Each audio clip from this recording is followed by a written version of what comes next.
আসসালামু আলাইকুম। আবারও হাজির হলাম আপনাদের মাঝে নতুন আরেকটি ভিডিও নিয়ে। আপনারা দেখতে পাচ্ছেন আমাদের সামনে একটি স্যামসাং ব্র্যান্ডের মনিটর আছে এবং এটি কত মডেল কি আসা বিষয় সেটা একটু দেখার চেষ্টা করি। আপনারা দেখতে পাচ্ছেন আমাদের এখানে যে মডেলটি আছে সেটা হলো B1930। একটি অনেক অনেক এই মাল অনেক বিক্রি হয়েছে এবং এই মনিটরগুলো অনেক চলেছে এবং এখানে আমরা দেখতে পাচ্ছি পাওয়ার টাচ করলে কোনো পাওয়ার আসতেছে না। এখানে যে টাচ বার আছে ওয়ান অফ সুইচের, সেখানে টাচ করলে কোনো পাওয়ার আসতেছে না। আর আমরা কিন্তু সিরিজে পাওয়ার দিয়েছি। কাজের প্রথম শর্তই হলো যে এই ধরনের পাওয়ার না আসলে আমরা কিন্তু সিরিজে পাওয়ার দিয়ে থাকি, তো এটাও তারই ধারাবাহিকতা সিরিজে পাওয়ার দিয়েছি। যেহেতু পাওয়ার আসতেছে না, আমরা খোলার আগে দেখে নিই এখানে আছে কি বিজিএ এবং পাওয়ার কেবল ইন। আর এটা একটা এলসিডি মনিটর। তো এখানে খুলতে হলে আমাদের দুই পাশে দুটো স্ক্রু দেওয়া আছে, এই স্ক্রুগুলো খুলতে হবে, এরপরে ব্যাকপার্ট খোলা হবে। তো আমরা মনিটরটি ব্যাকপার্ট খুলে নিয়েছি এবং ভিতরে দেখার চেষ্টা করে যাচ্ছি যে ভিতরে কি অবস্থা। ময়লা তো দেখতেই পাচ্ছেন, যেহেতু এটা অনেক বয়স হয়েছে, প্রায় 8 থেকে 10 বছর তো অবশ্যই হয়েছে। এটা হলো প্যানেল এলবিডিএস কেবল।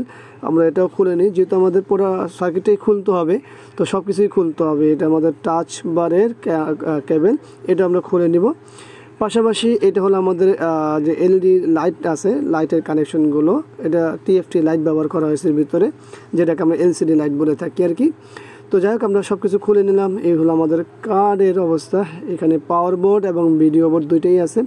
তো পাওয়ার বোর্ডে আমরা দেখার চেষ্টা করে যাচ্ছি এটা হলো আমাদের বাইরে কোনো কিছু দেখা যায় কিনা। অনেক ক্ষেত্রে দেখা যায় যে বাইরে ফিজিক্যালি পুরো থাকে, সেটা দেখে নিলাম। আমাদের এখানে ডায়োড আর ফিল্টার ক্যাপাসিটার, এটা ইনভার্টার সেকশনের আমাদের দুইটা আইসি দেখতে পাচ্ছেন, এটা কয়েলের সরাসরি। তো আমরা এটা হলো ভিডিও বোর্ড, যেহেতু পাওয়ার নেই আমরা খুলবো, স্ক্রুগুলো খোলা হয়ে গেছে দেখতে পাচ্ছেন। আমরা বোর্ডটি আলাদা করে নিচ্ছি এবং দেখার চেষ্টা করব। এটা আমাদের এই আইসিটি হচ্ছে আমাদের মূলত হচ্ছে পাওয়ার আইসি, আর সাথে কিন্তু আমাদের অপটিক কাপলার। দেখুন অপটিক কাপলারে কিন্তু যথেষ্ট পরিমাণে ময়লা আছে, মানে ময়লা বলতে কি, এটা হলো মরিচা ধরে যায়, যেহেতু বয়স হয়েছে এই জন্য মরিচা। তো এই মরিচা কি সমস্যা করে নিশ্চয়ই আপনারা সকলে অবগত আছেন, অনেকগুলো ভিডিও দিয়েছি। ফিল্টার ক্যাপাসিটারটা একবারে চকচকা, আর অন্যান্য যে বিষয়গুলো আছে সবগুলোই ভালো আছে। শুধুমাত্র আমরা এখানে অপটিক কাপলারটি ময়লা দেখতে পাচ্ছি। তো ইনশাল্লাহ আশা করি যে অপটিক কাপলারটি পরিবর্তন করলে হবে, তবে হবে কি হবে না সেটা চেঞ্জ করার পরেই বলা যাবে। তো আমরা টিনটা সরিয়ে নিলাম। এর পাশাপাশি আমরা এখন কি করব, আমাদের আসলে কাজে অগ্রসর হওয়া লাগবে। ভিডিও বোর্ডে কিন্তু আমরা কোনো সমস্যা দেখতে পাচ্ছি না পাওয়ার বোর্ডের মতো। পাওয়ার বোর্ডে যেরকম মরিচা আছে অপটিক কাপলারে, কিন্তু ভিডিও বোর্ডে কিন্তু সেটা নেই। তো পাওয়ার বোর্ডটি আর কোনো সমস্যা আমি দেখতে পাচ্ছি না। তো চলুন আমরা অপটিক কাপলারটি পরিবর্তন করে নিই। অপটিক কাপলারে আমরা রাংগুলো ডিসকানেক্ট করেছি, মানে রাংগুলো সোল্ডার উঠে নিয়েছি। এখন দেখতে পাচ্ছি আমরা অপটিক কাপলারটির কী কন্ডিশন, একেবারেই বাজে অবস্থা। তো এইটা আসলে সবই হলো বয়সজনিত কারণে। 8 থেকে 10 বছর একটা মনিটর যদি চালানো হয় বা চলে, তো সেক্ষেত্রে এরকম হবে। আর এটা হলো আমাদের নতুন অপটিক কাপলার, এটা আমরা এখানে বসায় নেব। ঠিক আছে, সুন্দর করে বসাবো এবং পাশাপাশি আমরা এটা সোল্ডারিং করে ইনশাল্লাহ আমরা পাওয়ার দিব। তবে পাওয়ার আবারও কিন্তু সিরিজে দিতে হবে, চাইলেই কিন্তু আমরা অন্যভাবে দিব, বিষয়টা একেবারে এরকম না। তো চলুন আমরা অপটিক কাপলারটি সোল্ডারিং করি।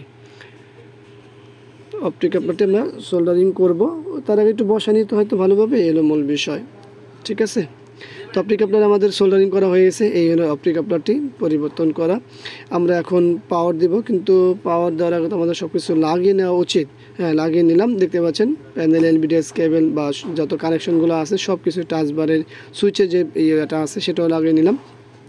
পাওয়ারটি দিচ্ছি, আমরা কিন্তু এখনও সিরিজে পাওয়ার দিচ্ছি। আলহামদুলিল্লাহ আমাদের কিন্তু পাওয়ার চলে আসে, দেখতেই পাচ্ছেন। এখন আমরা দেখব প্যানেল ডাটা আসে কিনা। প্যানেলে ব্যাকলাইট আসে, কিন্তু দুঃখের বিষয় হলো প্যানেলটিতে সমস্যা আছে।